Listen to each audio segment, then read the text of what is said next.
उत्तम जी, पुराने मित्रों, जानते हो मेरी ताकत को और मेरे नेचर को, रख रहा हूं खुल के।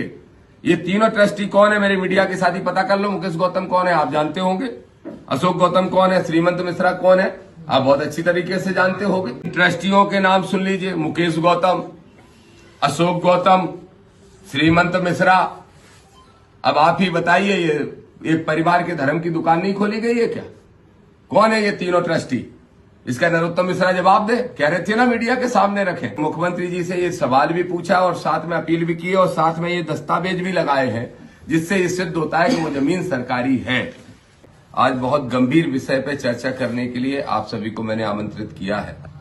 आपको पता है कि डबरा के अंदर नवग्रह मंदिर बन रहा है, बन के कंप्लीट हो चुका, उसकी प्राण प्रतिष्ठा हो चुकी और निश्चित रूप से जो मंदिर है उसमें मुख्यमंत्री जी सहित कई कैबिनेट के मंत्री भी सम्मिलित हुए, जिसकी मुझे उम्मीद नहीं थी। मेरा ऐसा मानना है, जिसके मेरे पास प्रमाण है, कि डबरा शुगर मिल जो खुला था, शुगर मिल के लिए सरकार ने जमीन लीज पे दी थी और वो लीज की जमीन को गलत तरीके से एक डायरेक्टर से दान पत्र लिखवा के नरोत्तम मिश्रा जी ने अपने परिवार के लोगों के नाम से एक ट्रस्ट बना के तैयार कर दिया। इसका प्रमाण मेरे पास है। मैं आपसे स्पष्ट तौर पे सब साथियों से कहना चाहता हूं कि निश्चित रूप से ये बहुत बड़ा भूमाफियागिरी का मामला है और मैं ऐसा समझता हूं कि अगर ये भूमाफियागिरी नहीं की गई होती तो ये जमीन भी इनके हाथ में नहीं होती। इसमें पूरी तरह से बदमाशी की गई है, षड्यंत्र किया गया है। ये एक उसी शुगर मिल के डायरेक्टर हैं जिनका नाम विक्रम श्रीवास्तव है। विक्रम श्रीवास्तव ने चीफ सेक्रेटरी को कंप्लेंट की है। इनके नाम से भी वो जमीन लीज पे थी। ये दोनों भाई वीर श्रीवास्तव और विक्रम श्रीवास्तव, ये विक्रम श्रीवास्तव के नाम से भी वो जमीन लीज पे थी और इन्होंने चीफ सेक्रेटरी को, मुख्यमंत्री को, कलेक्टर ग्वालियर को, सबको कंप्लेंट की और इनकी जान को खतरा है, इसके लिए इनने सुरक्षा भी मांगी और इन्होंने कहा कि वो जमीन बेचने का अधिकार ही नहीं है, क्योंकि लीज की जमीन बेचने का किसी को अधिकार होता नहीं है। तो लीज की जमीन किस आधार पर बेच दी गई, पहली कंप्लेंट तो इन्होंने ये की। इसमें इन्होंने मांग भी की कि वो जमीन सरकार वापस ले ले और सरकार वापस लेने के साथ साथ जिन जिन अधिकारियों ने उसमें बदमाशी की, गड़बड़ियां की है, उस सबके ऊपर भी कार्रवाई हो और जो ट्रस्ट जिन लोगों ने बनाया है उन लोगों के ऊपर भी कार्रवाई हो। अभी आपने देखा होगा एक निजी चैनल को नरोत्तम मिश्रा जी इंटरव्यू दे रहे थे और कह रहे थे कि अगर मुंह चलाने से कुछ नहीं होता, उनके पास अगर प्रमाण है तो कृपया प्रमाण प्रस्तुत कर दें। तो मैं बड़े स्पष्ट तौर पे आपको बताना चाहता हूं मेरे साथियों, प्रमाण तो मेरे पास ढेर सारे हैं। मुख्यमंत्री जी को हमने चिट्ठी लिख दी है और प्रमाण सहित भेज दी है। ये मुख्यमंत्री जी की चिट्ठी है और मुख्यमंत्री जी को हमने लिखा। मुख्यमंत्री जी ने कहा था कि हम नहीं जाएंगे ओपनिंग में या कोई भी इस तरह के कार्यक्रम में। फिर मुख्यमंत्री जी क्यों आए, किसके दबाव में आए, मुझे नहीं मालूम, लेकिन मुख्यमंत्री जी से ये सवाल भी पूछा और साथ में अपील भी की और साथ में ये दस्तावेज भी लगाए हैं जिससे ये सिद्ध होता है कि वो जमीन सरकारी है। अब नरोत्तम मिश्रा जी ने ही कहा कि मुंह चलाने से कुछ नहीं होता, मीडिया के सामने प्रमाण रख दें, नहीं तो कोर्ट चले जाएं। इसलिए हमने मुख्यमंत्री जी को लिख दिया कि हम कोर्ट जाने के लिए बाध्य होंगे अगर अगले 10-15 दिन के अंदर उन्होंने सख्त कार्रवाई नहीं की तो। अब हमारी मांग क्या है?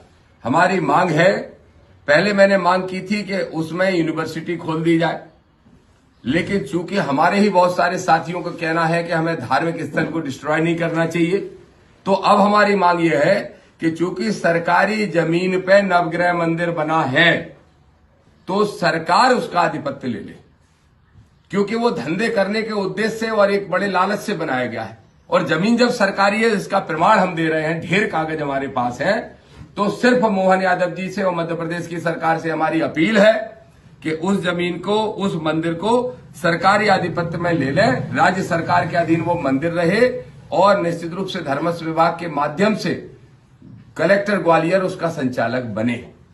जो मंसूबे हैं धर्म के नाम पे धंधा करने के, वो पूरे के पूरे विफल हो जाएंगे। एक चीज और मैं आपको स्पष्ट बता दूं, 2 कंपनियां बनाई गई थी, the Gwalior sugar company limited और the Gwalior agriculture company limited. 1940 के अंदर एक कंपनी बनी थी जिसका मैं पूरा प्रमाण अभी आपको दूंगा। इन कंपनी में 2 एमडी थे, एक एमडी थे, एक ज्वाइंट एमडी थे, वीर श्रीवास्तव और विक्रम श्रीवास्तव। विक्रम श्रीवास्तव लगातार कंप्लेंट पे कंप्लेंट कर रहे हैं, जिसकी सुनवाई मध्य प्रदेश की सरकार नहीं कर रही है।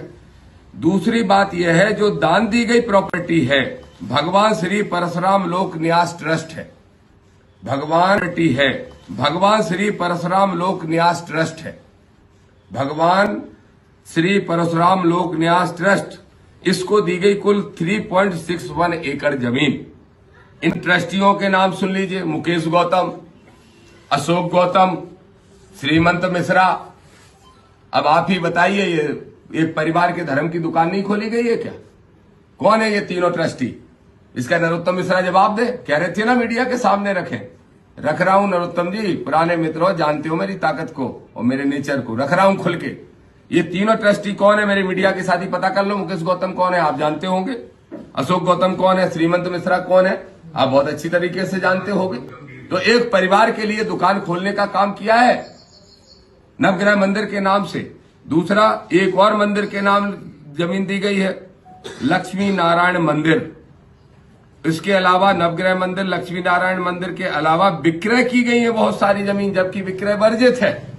और सरकार, और ये जो जमीन है वो शहर के बीचों बीच है, इसको कृषि की जमीन दिखा के, ताकि स्टाम्प ड्यूटी की भी चोरी की जा सके और फर्जी तरीके से रजिस्ट्रियां भी कराई गई हैं। मेरे साथियों, ये बहुत बड़ा मामला है। अभी जो मेरे पास प्रमाण है वो लगभग 25 एकड़ के तो सामने है, 24.94 एकड़। ये जमीनें तो इनने बेची हैं, और जो दान को दी हैं वो जमीनें अलग है, दान पत्र के माध्यम से। ना बेचने का अधिकार है और ना ही दान देने का अधिकार है लीज धारक को। ये बहुत बड़ा जमीन का घोटाला है। ये अरबों खरबों रुपए का भूमाफियागिरी करने का उद्देश्य है, अरबों खरबों कमाने का उद्देश्य है। मैं दामोदर यादव होने के नाते हिंदू धर्म का हूं। किसी जाति, किसी वर्ग, किसी धर्म से मेरी कोई बुराई नहीं है। मैं स्वयं भी तो हिंदू धर्म, सनातनी धर्म में पैदा हुआ, सरकारी रिपोर्ट में हिंदू लिखा है, और इत्तेफाक से यादव हूं। इस नाते भगवान श्री कृष्ण का वंशज कहलाता हूं, लेकिन बाबा साहब अम्बेडकर का फॉलोवर हूं। तो भगवान श्री कृष्ण ने भी गलत के खिलाफ हमेशा आवाज उठाई, और बाबा साहब ने धर्म में फैली कुरीतियों को दूर करने का प्रयास किया, वही मैं कर रहा हूं। मुझे धर्म विरोधी घोषित करने का काम करके षड्यंत्र करने वाले तनखैया लोगों की दम पे सुन ले। न मैं धर्म विरोधी हूं, न मैं जाति वर्ग का विरोधी हूं, मैं मानवतावादी सोच का हूं। हक हर हाल में गैर बराबरी के खिलाफ लड़ रहा हूं और जिंदगी भर लड़ता रहूंगा। ये सारे डॉक्यूमेंट आप सभी साथियों को उपलब्ध मैं करा रहा हूं। मुख्यमंत्री को द्वारा लिखी हुई चिट्ठी, आज का प्रेस नोट, और ये जो शिकायत विक्रम श्रीवास्तव ने की, वो एसडीएम की रिपोर्ट, सारी की सारी एसडीएम ने भी रिपोर्ट लगाई थी, जांच आई थी, तो इनके विरोध में ही लगी थी वो, उस पर भी कोई कार्रवाई नहीं की गई, उसको भी मैं उपलब्ध करा रहा हूं। और विशेष बात, जो संकल्प यात्रा नागपुर से ग्वालियर तक निकाली जा रही, वो 11 तारीख को डबरा पहुंच रही है। 11 तारीख को दतिया से शुरू करेंगे, गोराघाट से पदयात्रा के रूप में बदल जाएगी, और 1 लाख लोगों को लेके डबरा पहुंच रहा हूं। 11 को रात में वहीं सभा करेंगे और डबरा की जनता को बुला के इनकी पोल खोलने का काम करेंगे, और बताएंगे ये आपकी आस्था के नाम पे, आपकी आस्था से खिलवाड़ करते हुए धर्म के नाम पे धंधा कैसे किया जा रहा है, इसकी पोल खोलने का काम करेंगे। बस यही हमारे विषय थे। आप कुछ पूछना